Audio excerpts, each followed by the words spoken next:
Que signifie la chasteté de la femme? Comment une femme peut-elle être symbole de la chasteté? Le voile est-il suffisant pour que celle qui le porte se caractérise-t-elle par la chasteté? Veuillez voir la vidéo jusqu'à la fin, ensuite répondez. لو عرفوا رحمتك لو حسوا حنيتك لو داقوا مرة محبتك لو كان هدفهم جنتك كانوا عشقوا طاعتك يا الله. Ce mot-là signifie la distance de l'immoralité et des vices. Il signifie aussi la capacité de contrôler les désirs de l'âme humaine, provoqués par l'amour de la passion et de l'obéissance au mal.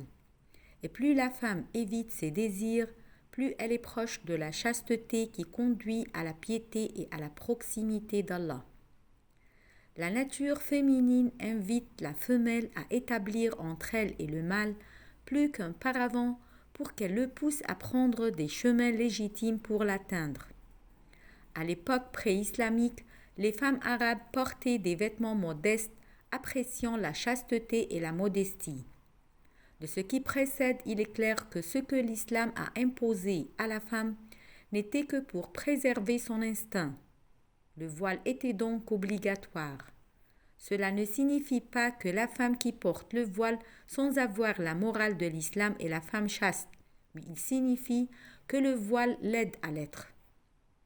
Dans Sourate Al-Ahzab, verset 59, Allah Tout-Puissant dit « Ô prophète, dis à tes épouses, à tes filles et aux femmes des croyants de ramener sur elles leur grand voile. Elles en seront plus vite reconnues et éviteront d'être offensées. Allah est pardonneur et miséricordieux. » Il dit aussi dans Sourate An-Nur, verset 31, « Et dit aux croyantes de baisser leur regard, de garder leur chasteté et de ne montrer de leur atour que ceux qui en paraît et qu'elles rabattent leur voile sur leur poitrine, et qu'elles ne montrent leur atour qu'à leur mari, ou à leur père, ou au père de leur mari, ou à leur fils, ou au fils de leur mari, ou à leur frère, ou au fils de leur frère, ou au fils de leur sœur, ou aux femmes musulmanes, ou aux esclaves qu'elles possèdent, ou aux domestiques mâles impuissants, ou aux garçons impubères qui ignorent tout des parties cachées des femmes, et qu'elles ne frappent pas avec leurs pieds de façon que l'on sache ce qu'elles cachent de leur parure. Et repentez-vous tous devant Allah, aux croyants, afin que vous récoltiez le succès.